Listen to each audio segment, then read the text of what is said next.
नमस्कार मित्रमैत्रिणींनो, माझे नाव आहे प्रीती पाटील जगदणे आणि मी तुमच्या समोर 18 मे या पेपरचं न्यूज अनालिसिस सादर करणार आहे. स्पेक्ट्रम अकॅडमी कडून आपल्या सर्वांचं हार्दिक स्वागत.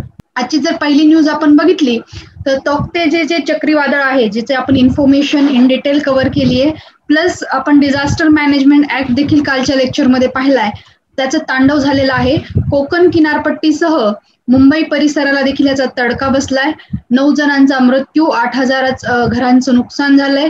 शेकडो झाडे आणि विजेचे खांब कोसळलेले आहेत. म्हणजे या चक्रीवादळाचे परिणाम जे आहेत ते खरंच मनुष्यहानी पण झाली आहे आणि प्लस जे पण इन्फ्रास्ट्रक्चरची हानी झालेली आहे ते असं म्हणावं लागेल की तोक्तेचे वादळ हे खरंच भयानक आपल्याला भयानक असं आहे आणि त्याचं रौद्र रूप आपल्याला बघायला भेटलेलं आपल्याला दिसतंय. ओके, आता नेक्स्ट आपली जी न्यूज आहे ती आहे जनुकीय क्रमनिर्धारण म्हणजे जेनेटिकल सिक्वेन्सिंग यांच्या पथकाच्या प्रमुखाचा राजीनामा आला आहे. आता जनुकीय क्रमनिर्धारणासाठी स्थापन करण्यात आलेला इन्सॉकॉम या संस्थेच्या प्रमुख पदाचा प्रसिद्ध विषाणू तज्ज्ञ डॉक्टर शाहिद जामिल यांनी राजीनामा दिलाय. यामुळे त्यांच्या सहकाऱ्यांनी आश्चर्य व्यक्त केलंय. देशातील कोरोना विषाणूच्या प्रकाराची जनुकीय क्रमवारी निर्धारित करण्यासाठी काही वैज्ञानिक संस्थांचा मिळून इन्साकॉम हा गट केंद्र सरकारने स्थापन केला होता. म्हणजे विषाणूंच्या प्रकार कसे आहेत आणि त्याची एक प्रकारे जेनेटिकल सिक्वेन्सिंग म्हणजे जनुकीय क्रमवारी करण्यासाठी एक वैज्ञानिक संस्थाचा इन्साकॉम नावाचा गट केला होता आणि त्यामध्ये प्रमुख जे होते ते डॉक्टर शाहिद जामिल होते. त्यामुळे आता त्यांनी राजीनामा दिलाय. तर असं म्हणतायत की सरकारच्या प्रेशर खाली येऊन असा राजीनामा दिलाय असं काँग्रेस म्हणजे जी आपली विरोधी पार्टी आहे त्यांचं मत आहे. नेक्स्ट आपली इम्पॉर्टंट न्यूज आहे ती आहे महागाई आता दुहेरी अंकात गेली आहे. आता किरकोळ महागाईचा दर आपण गेल्या वेळेस बघितला होता की 5% आतमध्ये आलाय, पण किरकोळ महागाईच्या दराने गेल्याच आठवड्यात काहीसा दिलासा देण्याचा प्रयत्न केल्याचे स्पष्ट झाल्यानंतर देशामध्ये घाऊक महागाई दराने मात्र चिंता वाढवली आहे आणि इंधन आणि अन्नधान्याच्या किमती भडकल्याने एप्रिलमध्ये घाऊक महागाईचा दर दुहेरी अंकात पोहोचला. घाऊक किंमत निर्देशांच्या आधारित गेल्या महिन्यातील महागाई आता 10.49% पर्यंत झेपावलेली आहे असं सांगितलं आहे.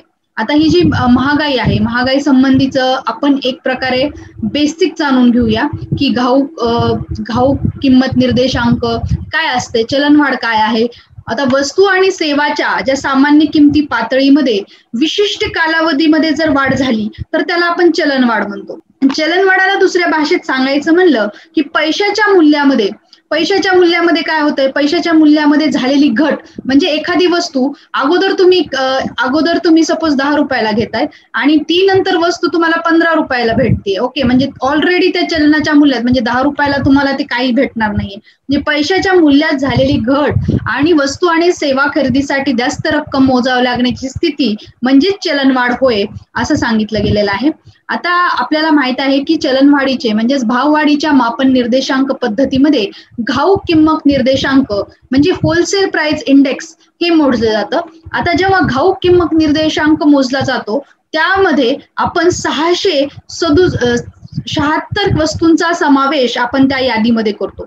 घाऊक किंमत निर्देशांक काढताना त्या 676 वस्तूंमध्ये उत्पादित वस्तूचा जो वेटेज आहे, उत्पादित वस्तूचं वेटेज जवळजवळ 65% आहे. त्यानंतर प्राथमिक वस्तूंचं वेटेज येतं आणि त्यानंतर इंधन व ऊर्जाचं वेटेज येतं. आता हे वेटेज जे आहे हा क्वेश्चन ऑलरेडी एमपीएससी ला विचारला आहे की increasing order of weightage WPI चे काय आहेत, इंडेक्सचे काय आहेत.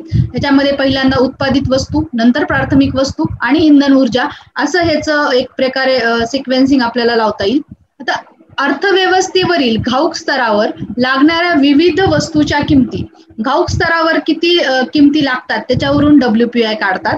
भारताच्या वाणिज्य आणि उद्योग मंत्रालयातील आर्थिक सल्लागार विभागाकडून म्हणजे ministry of commerce and development जे आहेत त्यांच्या अंतर्गत आपण माहितीये की या विभागाकडून WPI प्रकाशित केला जातो. ओके, वाणिज्य आणि उद्योग मंत्रालयाच्या आर्थिक सल्लागार विभागाकडून WPI जो आहे तो प्रकाशित केला जातो. आता ह्याच्यासाठी WPI साठी आधारभूत वर्ष जे आहे म्हणजे एक इयर की ज्याच्यामध्ये इन्फ्लेशन स्टॅग्नेट आहे आणि त्या वर्षाचा आधार घेऊन आपण जो निर्देशांक काढतो महागाईचा तो आधारभूत वर्ष आहे 2011-12. ओके, अगोदरचं जे रिप्लेस केलं आहे 2004-05 हे आधारभूत वर्ष मांडलं होतं WPI साठी, आता त्याला रिप्लेस करून 2011-12 केलं आहे.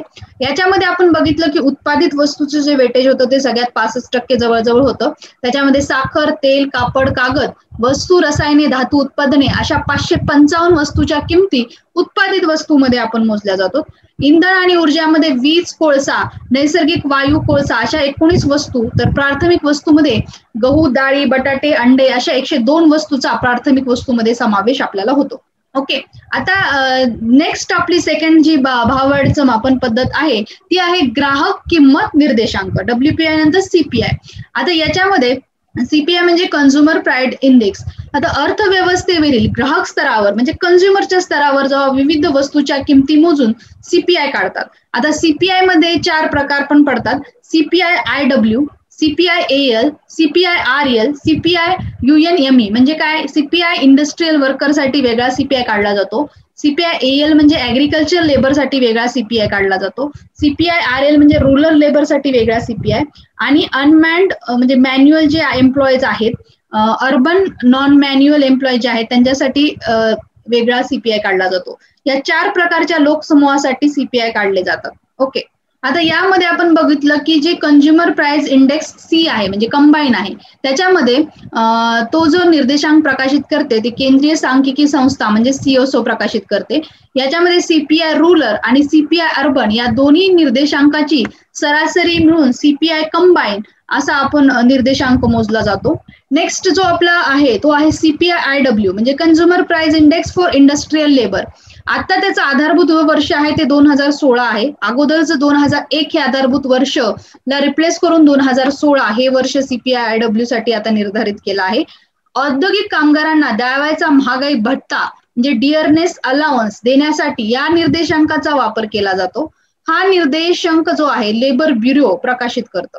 म्हणजे जो महागाईचा भत्ता द्यायचा आहे व आताच्या इन्फ्लेशन रेटला कसा मॅच झाला पाहिजे त्याच्यानुसार तो दिला जातो, आणि त्यासाठी CPI IW आपण काढतो. ओके, CPI IW आपण कव्हर केला. नेक्स्ट जो आहे तो आहे AL शेतमजुरासाठी ग्राहक किंमत निर्देशांक म्हणजे CPI फॉर ऍग्रिकल्चर लेबर. याचं आधारभूत वर्ष आता 2019-20 धरलं आहे. पहिलं 1986 आणि 87 पासून अपडेटच केलं नव्हतं याचं आधारभूत वर्ष, आता रिसेंटली अपडेट केलंय. आता शेतमजुराचा किमान दर ठरवण्यासाठी म्हणजे काय, वेज मिनिमम वेज त्यांना किती भेटलं पाहिजे हा दर ठरवण्यासाठी CPI AL चा बेस मांडला जातो. हा निर्देशांक देखील लेबर ब्युरोकडून प्रकाशित केला जातो. नंतर मजुरांसाठी, आता ऍग्रिकल्चर लेबरसाठी, नंतर मजुरांसाठी ग्राहक किंमत निर्देशांक काय, त्याचा पण आधारभूत वर्ष 2019-20 मानला आहे. ग्रामीण मजुरांचा मजुरीचा दर किमान किती असायला पाहिजे तो ठरवण्यासाठी CPI RL काढला जातो, आणि या निर्देशांकामध्ये देखील श्रम ब्युरो म्हणजे आपला लेबर ब्युरो प्रकाशित करतो. नेक्स्ट CPI मध्ये सब डिव्हिजन आपण बघितलं तर consumer price index for urban non manual employee.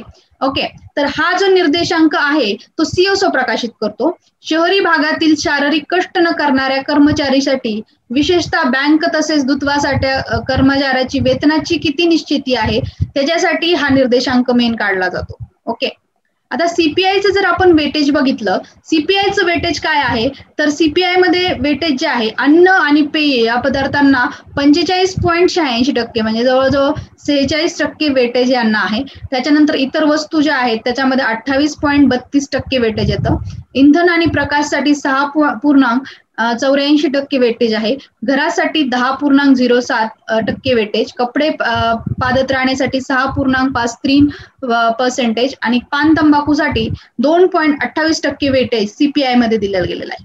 Okay, म्हणजे तुम्हाला असा क्वेश्चन फ्रेम होऊ शकतो की CPIचं वेटेज इन्क्रीजिंग और डिक्रीजिंग ऑर्डरने लावा, कारण ऑलरेडी WPI वर हा क्वेश्चन विचारण्यात आलेला आहे. ओके, म्हणजे चान्सेस आहेत की तुम्हाला CPIचा जो आहे तो पण म्हणजे इन्क्रीजिंग और डिक्रीजिंग ऑर्डरने वेटेज लावा हा क्वेश्चन विचारला जाऊ शकतो.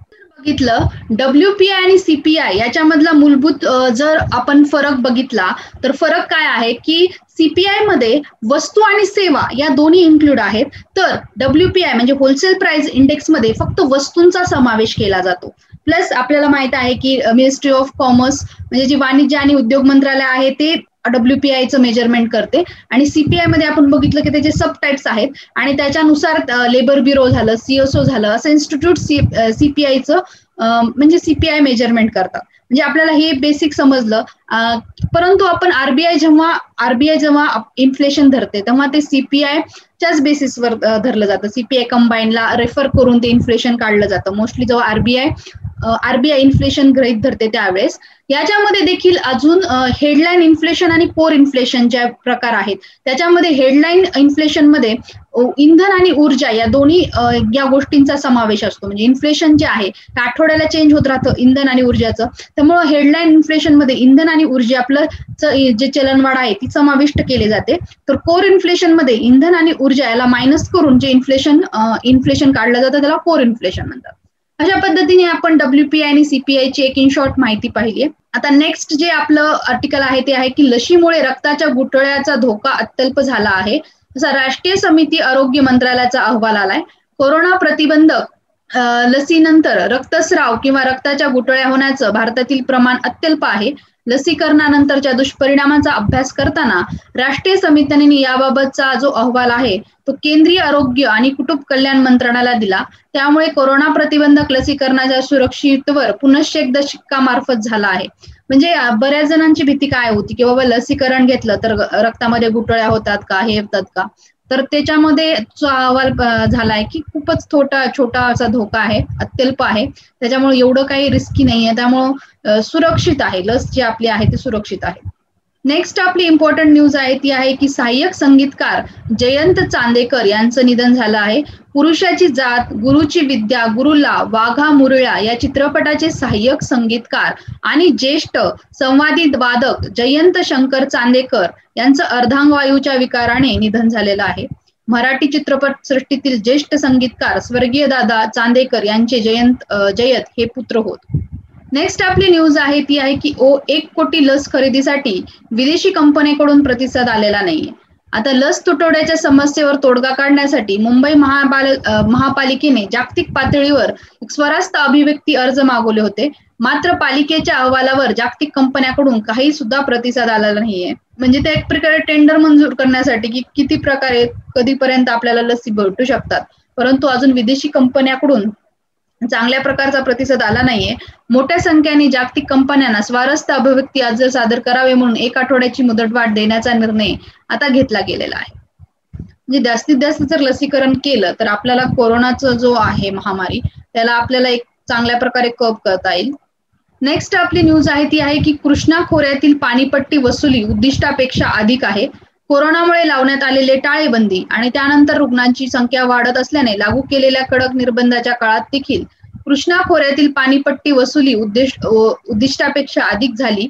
टाळेबंदीमुळे अडचणीत असलेल्या नागरिकांकडून वीज देयक वसूल करताना महाराष्ट्र राज्य वीज महामंडळ म्हणजे MSEBने नाकीनऊ आले असताना कृष्णा खोऱ्यातील लाभार्थ्यांना मात्र पाणीपट्टी भरल्याचे दिसून आले आहे.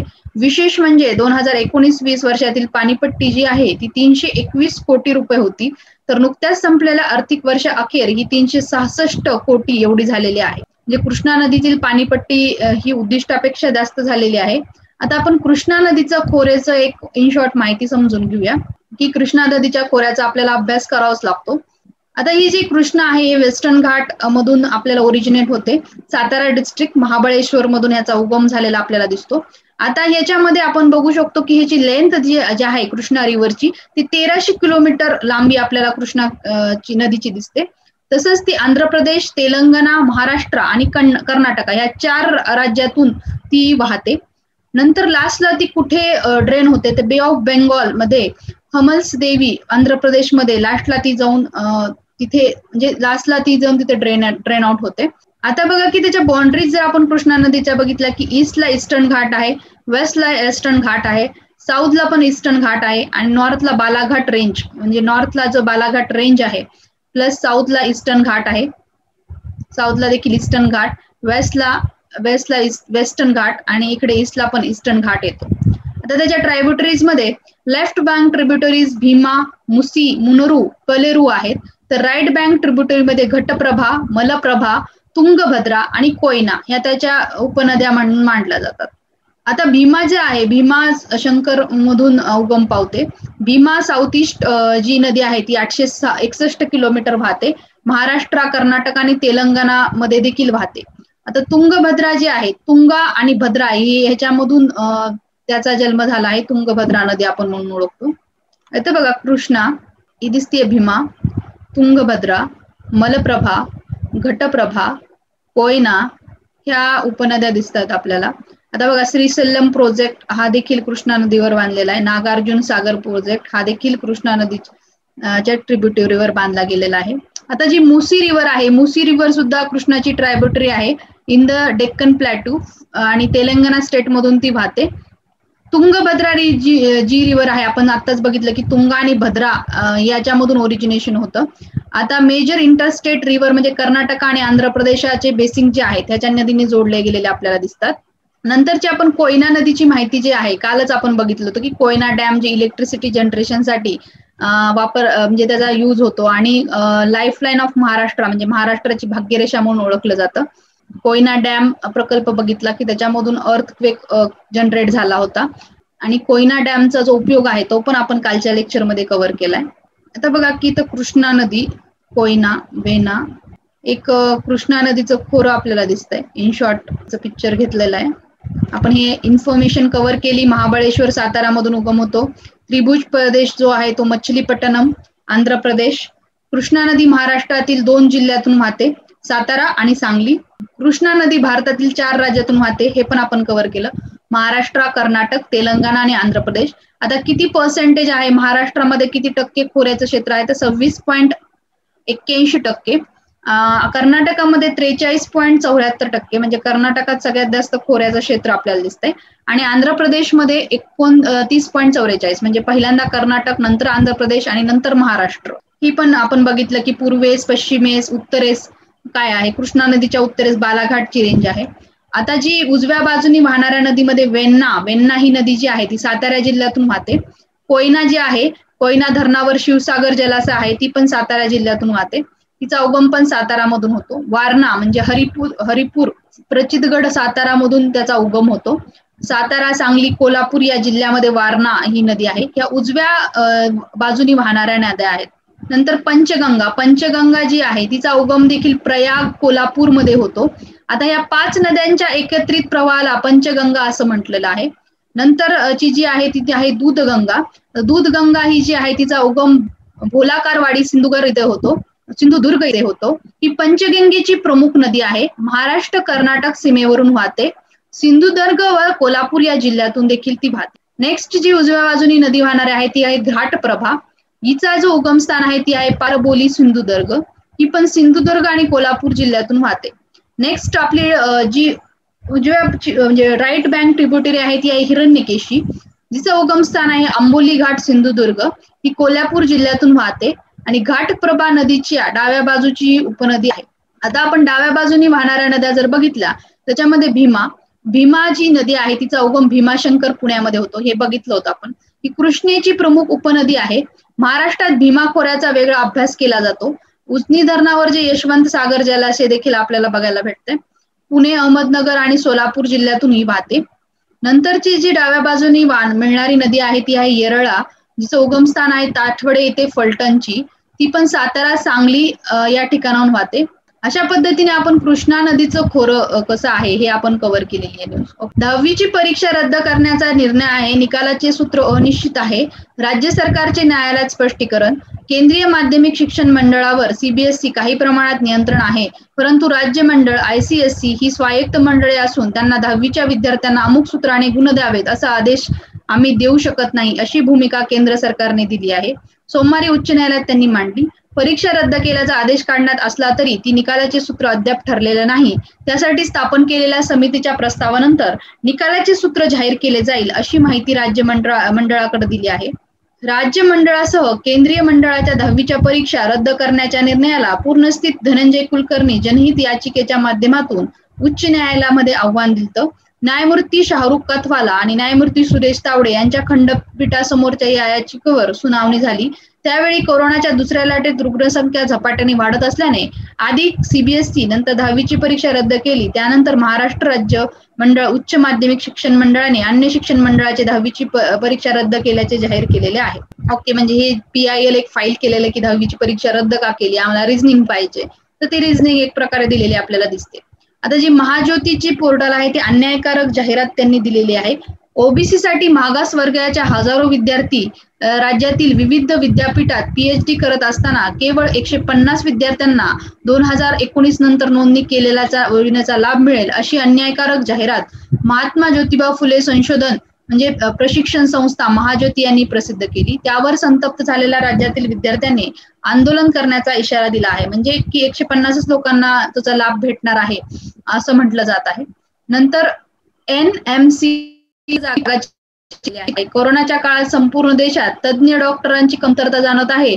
दुसरीकडे राष्ट्रीय वैद्यकीय आयोगाने राज्यातील 10 वैद्यकीय महाविद्यालयाच्या पदव्युत्तर 106 जागा कमी केल्या. या प्रकरणाशी संबंधित महाराष्ट्र आयोग, विज्ञान विद्यापीठ आणि नाशिकचे एक पत्र नागपुरातील शिवसेनेचे सहसंपक यांनी पुढे आणत केंद्र सरकारच्या अखत्यावर असलेल्या या आयोगाच्या कामावर आक्षेप नोंदवला आहे. म्हणजे एवढ्या जागा कमी असताना आता सध्या आपल्याला जाणवत आहे की डॉक्टरांची संख्या किती कमी आहे. त्याच्यामध्ये सुद्धा की पदव्युत्तर मध्ये तुम्ही जागा कमी केल्यात ही खरंच एक दुःखद बाब आहे असं म्हणावं लागेल. नेक्स्ट आपली जी न्यूज आहे ती आहे मेक्सिकोची अँड्रिया मेजा ही विश्वसुंदरी म्हणून तिला पदक भेटलं आहे. मेक्सिकोची अँड्रा मेजा ही 2020 या वर्षातील विश्वसुंदरी ठरली आहे. भारताची मिस इंडिया ॲडेलाईन कॅटोलिना या स्पर्धेत 4थ्या क्रमांकावर आली.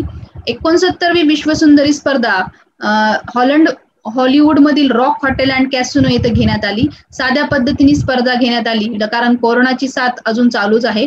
गेल्या वर्षी 2021 पर्यंत लांबणीवर टाकण्यात आलेली होती ही स्पर्धा. ती विश्वसुंदरी स्पर्धेच्या संकटस्थळा म्हटले की मेजा ही 26 वर्षाची मेक्सिकन तरुणी विश्वसुंदरी ठरली आहे. सौंदर्याचे निकष काय असावेत या विषयावर विचारलेल्या प्रश्नावर अँड्रिया मेजा हिने सांगितले की आपण आज अधिक प्रगत समाजात राहत आहोत. आजच्या काळात नुसते दिसणे सौंदर्य मानले जात नाही. माझ्या मते सौंदर्य ही आपली जिद्द आणि आपली मानसिकता प्रतिबिंबित करते आणि आपल्या वर्तनातून ती दिसते असं तिचं उत्तर होतं. म्हणजे मेक्सिकोची अँड्रिया मेजा 2020 ची विश्वसुंदरी ठरलेली आहे हे आपल्याला लक्षात ठेवायचंय. नेक्स्ट आपण आता नवदेशाच्या उदयासमध्ये सुरिनाम हा देश पाहिला. आता पनामा एक मध्य अमेरिकेतील पॅसिफिक आणि अटलांटिक महासागरांना जोडणारा पनामा कालवा अनेकांना माहीत असतो. पण उत्तर दक्षिण अमेरिकेला चिंचोळ्या भूमीने साधणारा पनामा नावाचा देश अस्तित्वात आहे हे काहींना माहिती नसावे. हे लेखमालेच्या सुरुवातीला उल्लेख केल्याप्रमाणे 20व्या शतकात जगभर मोठी राजकीय उलथापालथ होऊन नवीन सार्वभौम देश अस्तित्वात आले. अशा 9 देशापैकी प्रजासत्ताक पनामा जो देश आहे त्याचा 3 नोव्हेंबर 1903 रोजी हा स्वायत्त देश आला. म्हणजे अटलांटिक आणि पॅसिफिक या महासागरांना जो जोडणारा कालवा आहे त्याला पनामा, आणि तिथेच पनामा देश 1903 ला झाला. पनामाच्या उत्तरेला कॅरिबियन समुद्र, दक्षिणेला पॅसिफिक आहे. कोस्टारिका हा देश पश्चिमेला, कोलंबिया हा देश आग्नेयाला अशा चतुर्सीमा आहे. विषुववृत्ताच्या उष्णकटिबंधात असलेला पनामाचा 40% प्रदेश घनदाट जंगलाने वेढलेला असल्याने तेथे वनस्पती व इतर जीव वैविध्यता भरपूर आहे. पनामा नावाच्या छोट्या खेडापासून हे नाव देण्यात आलेले आहे. स्थानिक भाषात पनामा म्हणजे भरपूर मासे आणि भरपूर फुलपाखरे. रॉडिंगो बसुदू या स्पॅनिश खलाशीमध्ये सोन्याच्या शोधात उत्तर दक्षिण अमेरिकेतील संयोग भूमीत आल्या आहे. सध्याच्या पनामात जर प्रवेश केला तर तो पहिला युरोपियन आहे. वर्षभराने ख्रिस्तोबर कोलंबस येथे येऊन काही दिवस राहिला. या प्रदेशात छोटीशी स्पॅनिश वसाहत स्थापन केली. वाल्गो बोलवा या साहसी वसाहतवाद्याने अटलांटिकाच्या किनारपट्टीहून सुरू होऊन चिंचोळा प्रदेश पार केला आणि पॅसिफिक सागराच्या किनाऱ्यावर लागला. अटलांटिक आणि पॅसिफिक महासागरातील पनामाचा हा जमिनीचा चिंचोळा पट्टा व्यापारासाठी एक मोठे वरदान आहे हे वलोबाच्या संशोधकाने स्पॅनिश लोकांना कळले आणि या प्रदेशाचे महत्व वाढून पेरू, चिली, अर्जेंटिना या दक्षिण अमेरिकेतील देशांमधून मिळालेले सोने चांदी पनामाच्या चिंचोळ्या संयोगभूमीतून आणून तिथून स्पॅनिश व्यापारी ठाण्यावर जमा केली जाईल. म्हणजे ही जे पनामाचं आहे की पनामा जो आहे इकडून पॅसिफिक महासागर आणि इकडून अटलांटिक महासागर आणि दक्षिण अमेरिका इथे येते. दक्षिण अमेरिकेला पॅसिफिक आणि अटलांटिक महासागरांना जोडणारा हा चिंचोळा प्रदेश म्हणजे आपण बघू शकतो की अटलांटिक महासागर आहे आणि पॅसिफिक, आणि इथे दिसतो आपल्याला पनामा जो एक चिंचोळा प्रदेश आहे आणि तो व्यापारासाठी एक प्रकारचं वरदान ठरलेलं आहे असं आपल्याला म्हणावं लागेल. कारण की पॅसिफिक मधून अटलांटिक म्हणजे जे व्यापारासाठी जो मार्ग आहे हा खूपच इम्पॉर्टंट म्हणजे स्ट्रॅटेजिक लोकेशन आहे असे म्हणावं लागेल. नेक्स्ट आपली न्यूज आहे, त्याच्यामध्ये एक डिस्क्रिप्शन केलं आहे की सर्व धर्मीय सुधारणासाठी संविधान पालन हवेच. आता या आर्टिकलला आपण आपल्या संविधानाने लिंक करू शकतो की आपल्याला जे धार्मिक अधिकार दिलेले आहेत मूलभूत हक्कामध्ये ते आपण बघू शकतो की धार्मिक स्वातंत्र्य जे आहे आपल्याला 25 आर्टिकल जे आहे आपलं कलम 25 ते 30 मध्ये दिलेला आहे. तर 25 ते 30 मध्ये धार्मिक स्वातंत्र्याचे हक्क दिलेले आहेत. त्याच्यामध्ये कलम 25 काय म्हणते की सदसद विवेक बुद्धीने स्वतंत्र धर्माचे मुक्त प्रगटीकरण, आचरण आणि प्रचार आपण करू शकतो. सार्वजनिक सुव्यवस्था, नीतिमत्ता, आरोग्य याच्या अधीन राहून सर्व व्यक्तीला आपल्या सद्बुद्धी बुद्धीनुसार धर्माचा प्रचार उच्चार करण्याचा हक्क आहे असं देखील म्हटलं आहे. आता ह्याच्यामध्ये अपवाद काय आहे की अंतर्गत राज्यसंस्थेत पुढील बाबीत कोणताही कायदा करण्याचा अधिकार आहे. धर्मप्रचाराशी संबंधित कोणत्याही आर्थिक, सामाजिक, धार्मिक कृत्य राज्य यंत्रणा कायद्याद्वारे नियंत्रित करू शकेल आणि सार्वजनिक स्वरूपाच्या हिंदू संस्था, हिंदूचे वर्ग, पोटभेद यांना खुले करण्याचा तरतूद करण्याचा देखील अधिकार आहे. तसेच शीख धर्माच्या प्रगटीकरणात कृपाने धारण करणे, स्वतःबरोबर बाळगणे हे समाविष्ट आहे. आता तुम्ही कोणत्याही धर्माचं आचरण, प्रचार हे तुमच्या विवेक बुद्धीने कुणाच्याही प्रेशरमध्ये न येता हे करू शकतात आणि त्याला एक्सेप्शन आहेत की राज्य यंत्रणा याला काही प्रमाणात नियंत्रित करू शकतात. आता बघा की धर्मसंस्थांना कारभार पाहण्याचा अधिकार हे कलम 26 मध्ये तुम्हाला दिलेला आहे. त्याच्यामध्ये सार्वजनिक सुव्यवस्था, नीतिमत्ता, आरोग्य या मर्यादा सांभाळून धार्मिक गट संस्थांना पुढील हक्क दिलेले आहेत. धार्मिक कारणासाठी धार्मिक संस्था स्थापन करणे, त्याचं व्यवस्थापन करणे, आपल्या व्यवहाराची व्यवस्था व्यवस्थित स्वतः पाहणे, जन्म मालमत्ता संपादने बाळगणे आणि मालमत्तेचे प्रशासन पाहणे हे अधिकार धर्मसंस्थांना कारभार पाहण्याचा अधिकार कलम 26 अंतर्गत दिलेला आहे. आता बघा की व्यक्तींच्या धार्मिक साठी 25 मध्ये अधिकार दिलाय आणि आता 26 साठी धार्मिक संप्रदायासाठी अधिकार दिलाय. म्हणजे खूपच सूक्ष्म फरक दिसतोय. 27 कलम मध्ये एखाद्या विशिष्ट धर्माच्या संवर्धनासाठी कर देण्याबाबत स्वातंत्र्य आहे. म्हणजे कुणी सुद्धा कर आकारला जाऊ शकतं. म्हणजे एखादी चॅरिटी तुम्ही देतायत की मला दान करायचंय तर त्याच्यावर कर कुणी आकारू शकत नाही. ज्या कराचे उत्पन्न एका विशिष्ट धर्माच्या प्रसारासाठी आणि रक्षणासाठी होणार असेल असे कर सक्तीने वसूल केले जाऊ शकत नाहीत ही तरतूद इथे आहे. काही शैक्षणिक संस्थांमध्ये धार्मिक शिक्षण आणि धार्मिक उपासना यांना उपस्थित राहण्याबाबत स्वातंत्र्य आहे. आता 28 कलम मध्ये सांगितलंय की पूर्णतः राज्य संस्थेच्या निधीतून चालवण्यात येणाऱ्या शिक्षण संस्थेमध्ये म्हणजे पूर्ण राज्य संस्थाचाच निधीवर चालत आहे तर तिथे मध्ये एक धार्मिक शिक्षण तुम्हाला देण्यात येणार नाही. म्हणजे एक हिंदू धर्माचं शिक्षण तिथे दिलं जात आहे किंवा मुस्लिमच धर्माचं शिक्षण दिले जाते आणि राज्य संस्था त्याला फंडिंग करते किंवा ख्रिश्चनच धर्माचं ते चालणार नाहीये. धार्मिक शिक्षण देण्याच्या हेतूने दिलेल्या देणगीमधून विश्वस्त निधीतून चालणाऱ्या संस्थेत धार्मिक शिक्षण देता येते. शासनमान्य किंवा शासन अनुदानित शिक्षण संस्थेत कोणत्याही व्यक्तीच्या जर तो सज्ञान असेल किंवा पालकाच्या जर तो अज्ञान असेल संमतीशिवाय धार्मिक शिक्षण आणि उपासनेमध्ये सहभागी होण्यास त्याला भाग पाडले जात नाही. म्हणजे त्याला बळजबरीने तू धार्मिक याच्यामध्ये भाग घे असंच म्हटलं आहे. आणि सक्तीचे धर्मांतर म्हणजे तुला कन्वर्ट करायचं एका धर्मातून दुसऱ्या धर्मात हे देखील हक्कामध्ये समावेश नाहीये. आता आपल्याला 29 कलम मध्ये काय सांगते की अल्पसंख्याकांच्या वर्गाच्या हितसंबंधाचे रक्षण केले जाणार. भारताच्या राहणाऱ्या कोणत्याही नागरिक गटाला स्वतःची भाषा, लिपी, संस्कृती असल्यास ती जतन करण्याचा हक्क आहे. आता आत्ताच्या एमपीएससी मध्ये हा क्वेश्चन विचारला होता की कोणत्या कलमानुसार स्वतःची भाषा, लिपी, संस्कृती जतन आणि संवर्धन करण्याचा हक्क आहे. तर आन्सर होतं कलम 29 नुसार सरकारी खर्चाने मदतीने चालवण्यात येणाऱ्या शिक्षण संस्थेत केवळ धर्म, वंश, जात, भाषा या कोणत्याही कारणावरून प्रवेश नाकारला जाणार नाही. म्हणजे हाच क्वेश्चन होता की सरकारी खर्चाने आणि मदत चालवणाऱ्या शिक्षण संस्थेत धर्म, वंश, जात, भाषा या कोणत्याही कारणावरून प्रवेश नाकारला जाणार नाहीये. शांताबाई वर्सेस मद्रास विद्यापीठाची जी केस आहे या खटल्यामध्ये मद्रास हायकोर्टने निर्णय दिला की शिक्षण संस्थात जन्मस्थान या कारणासाठी प्रवेश नाकारला जाणार नाहीये. तसेच 29 केवळ अल्पसंख्याकांपुरते मर्यादित आहे असे नाही कारण नागरिक गट शब्दप्रयोग मध्ये बहुसंख्य गटाचा समावेश होत असल्याचं निर्णय सर्वोच्च न्यायालयाने झावियर कॉलेज वर्सेस गुजरात राज्य या खटल्यात दिलेला होता 1974. आता याच्यामध्ये 29 मध्ये नागरिक गट आणि व्यक्ती या हक्काचं संवर्धन होतं. आता 30 कलम जर आपण बघितलं त्याच्यामध्ये अल्पसंख्याक वर्गाचा शिक्षण संस्था स्थापण्याचा आणि त्याच्या प्रशासन चालवण्याचा हक्क आपल्या संविधानाने दिला आहे. त्याच्यामध्ये सर्व धार्मिक आणि भाषिक अल्पसंख्याकांना स्वतःच्या शिक्षण संस्था स्थापून चालवण्याचा हक्क आहे.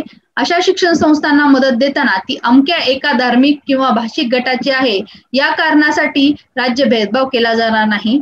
आणि एखाद्या अल्पसंख्याक शिक्षण संस्थाची मालमत्ता सक्तीने संपादनाचा कायदा जी भरपाई केली जाईल असंही करण्यात येणार नाहीये. मग ओके, म्हणजे काय केलं जाणार आहे की जे अल्पसंख्याक संस्था आहे त्यांचा शिक्षण संस्थेचा एक स्थापण्याचा त्याला हक्क आणि प्रशासनाचा त्यांना अधिकार दिला आहे. आता बघा सूक्ष्म फरक काय की कलम 29 जे संरक्षण आहे ते सर्व नागरिक गटांना आहे, तर जे 30 संरक्षण आहे ते केवळ धार्मिक आणि भाषिक अल्पसंख्याक गटाला दिलेले आहे. मायनॉरिटी हा शब्द तो कॉन्स्टिट्यूशन मध्ये नाही, पण धार्मिक आणि भाषिक अल्पसंख्याकांवर या गटाला दिलेला आहे. ओके, म्हणजे अशा प्रकारे आपल्या कलमांनी धार्मिक स्वातंत्र्य आपल्याला दिलेलं आहे आणि आपला तो मूलभूत हक्कामध्ये येतो. आता बघा की ह्याच्यामध्ये इस्रायल आणि पॅलेस्टाईन आणि हमास ग्रुप जो आहे, हमास म्हणजे जो आतंकवादी ग्रुप आहे याच्याबद्दल दिला आहे. आपण ही रोजच न्यूज पाहतोय आणि याची एक मॅपिंग बघूया इस्रायल पॅलेस्टाईनची. ही एक मॅपिंग आहे, त्याच्यामधून तुम्हाला क्लिअर पिक्चर होईल की इथे बघा हा इस्रायल आलाय, हा इस्रायल इथे आलाय. आता इथे मेडिटेरियन सी एक वरच्या बाजूला, त्याच्यानंतर गोलन हाईट आपल्याला इथे दिसते रेड मध्ये, हा तेल अवीवचा पार्ट आहे. ही वेस्ट बँक इस्रायलच्या साईडला जो पिंक कलर मध्ये दिसतो आता सध्या जिथं बॉम्बस्फोट वगैरे चालू आहे, ही गाझा स्ट्रीप आहे. हा इजिप्त कंट्री आहे, हा इस्रायल. इथे बघा डेड सीचा पार्ट येतो, इथे जेरुसलेमचा पार्ट येतो, इथे जॉर्डनचा पार्ट येतो आणि इथे लेबननचा पार्ट येतो, प्लस इथे सिरियाचा पार्ट येतो. म्हणजे कोणत्या कोणत्या कंट्रीज बाउंड्री करतायत इस्रायलला ते बघा. इजिप्त, ओके, जॉर्डन, सौदी अरब, ओके, सिरिया आणि लेबनन. आणि याच्यामध्ये बघा Mediterranean C, Golan Height, Tel Aviv, West Bank, Gaza Strip आणि इजिप्त ही महत्वाचं आहे. आणि डेड सी, तर जेरुसलेम बघा इथे जेरुसलेम मिडल पार्टला येतं, जॉर्डन इथे येते. म्हणजे ह्याच्यावरून आपल्याला लोकेशनचं एक प्रकारे मॅप येईल की गाझा स्ट्रीपच्या नॉर्थला वेस्ट बँक, तेल अवीव, गोलन हाईट्स, मेडिटेरियन सी आहेत आणि गाझा स्ट्रीपच्या बघा साऊथला इजिप्त आहे.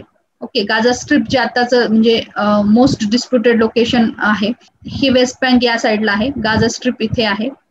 ओके, हे लोकेशन तुम्ही बघितलं, हे मॅपिंग तुम्हाला करता आलं पाहिजे एक्झामच्या दृष्टिकोनातून. आताच आपण बघितलं इस्रायल आणि गाझाचा संघर्ष अजून तीव्र होत आहे आणि आपण त्याची मॅपिंग सुद्धा बघितली. ओके, नेक्स्ट आपली जी न्यूज आहे ती आहे की ऑलिम्पिक आयोजनाला धोका आहे.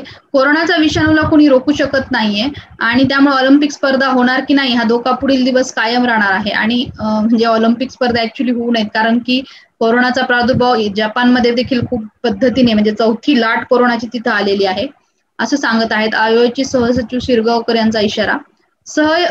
विजाची प्रतीक्षा आहे सगळ्यांनाच की विजा कधी भेटेल.